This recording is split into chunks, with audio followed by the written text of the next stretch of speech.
Halo, selamat pagi. Balik lagi dengan gua Om Ardi, teman-teman. Gua mau bahas dikit mengenai debitur restoran yang kita tambah, teman-teman. Jadi ada yang japri lewat email sih. Jadi intinya orang ini pernah restoran, dia mau ngajuin tambahan susah, dia mau take over tempat lain juga susah. Nah, sebenarnya debitur restoran tuh di mata orang bank seperti apa sih, Om? Jadi gini teman-teman ya, kadang gini ya, gue dulu waktu jadi pegawai bank ada sedikit ego secara pribadi kalau ngerestorak debitur ya, misalkan debitur ini minta restorak, minta perpanjangan waktu lah ya. Ada satu hal yang lebih menitik beratkan pada ego sendiri, yaitu adalah gue ingin nyelamatin dia. Padahal betul nyelamatkan dia, debiturnya, tapi gue juga nyelamatin diri sendiri kan gitu kan, biar apa performance gue nggak turun. Dia nggak, kadang dengan bahasa-bahasa yang pemanis lah, misalkan, oh pak kalau di restoran nanti tetap call satu pak ya. Tapi mungkin orang bank kadang nggak nyebutin bahwa call satunya ada tulisan restorannya lo di Slick ya kan, di BI checking ada tulisan restrukturisasi kreditnya. Nah, bagi sebagian orang yang bekerja di bank, ketika melihat data orang yang direstrak, itu semacam ada negatif nilai lah, value lah ya. Jadi kayak kayak turun gitu. Oh, call satu tapi restrak gitu. Kesannya kayak yang ya lo kan call satu diselamatin kan, seperti itu ya. Dia apa? Diatur sama banknya supaya tetap call satu kan seperti itu kan ya. Nah, makanya kadang balik lagi ke pernyataan gua awal, kadang restoran itu bukan cuma nyelamatin debitur tapi nyelamatin diri sendiri.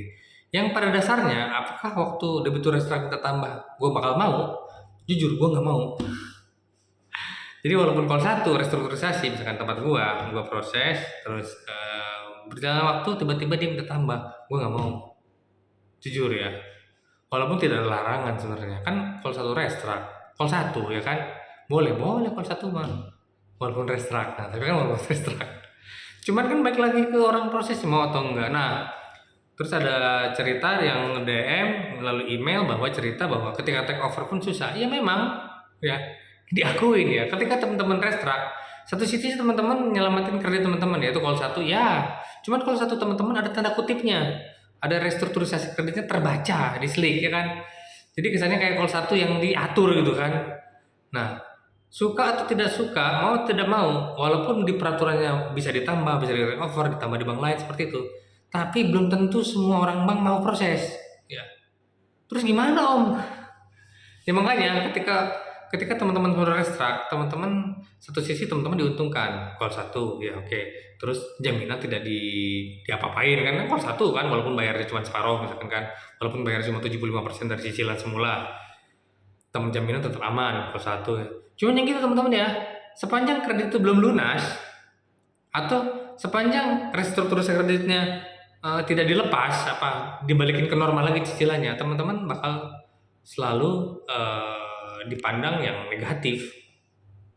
Jadi gimana Om? Ya seperti itu. Caranya cuma dua kalau solusinya. Kalau teman-teman udah restart, suatu saat mau tambah mau apa, ya cari pegawai bank yang berani yang pertama ya. Yang kedua teman-teman lunasin, ya kan? Sampai lunas dulu, baru teman-teman ngajuin. Yang ketiga lepasin status restraknya. Caranya gimana? Ngomong ke orang banknya, Pak, saya cicilan saya normalin lagi deh, jangan restrak lagi deh. Bisa nggak? Bisa, teman-teman ya. Tapi ya pasti orang banknya juga ngelihat usaha teman-teman.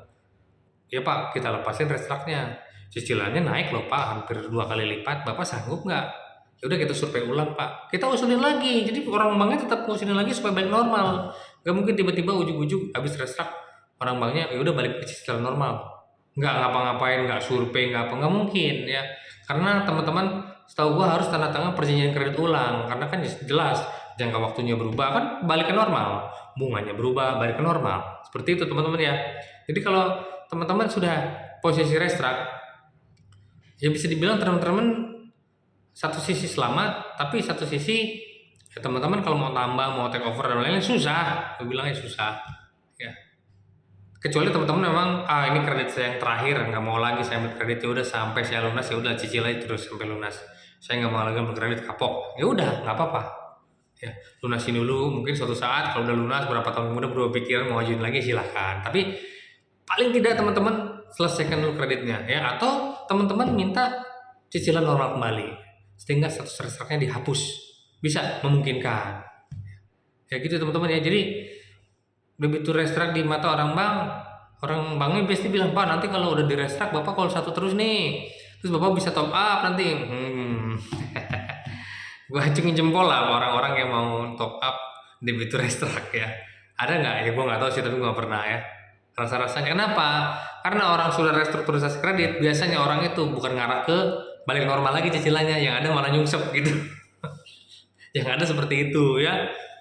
Jadi gitu teman-teman ya. Jadi kalau udah restoran, teman-teman mending mikirin diri sendiri, nggak usah mikirin nambah dulu, nggak usah mikirin recover dulu, udah apa yang penting selamat dulu, jaminan selesai ya. Jadi nggak usah mikirin wah nanti saya mau nambah, nggak usah sok-sokan ya, benerin aja dulu ya. Seperti itu ya teman-teman ya. Oke, itu aja besok sampai ketemu lagi di video selanjutnya. Thank you.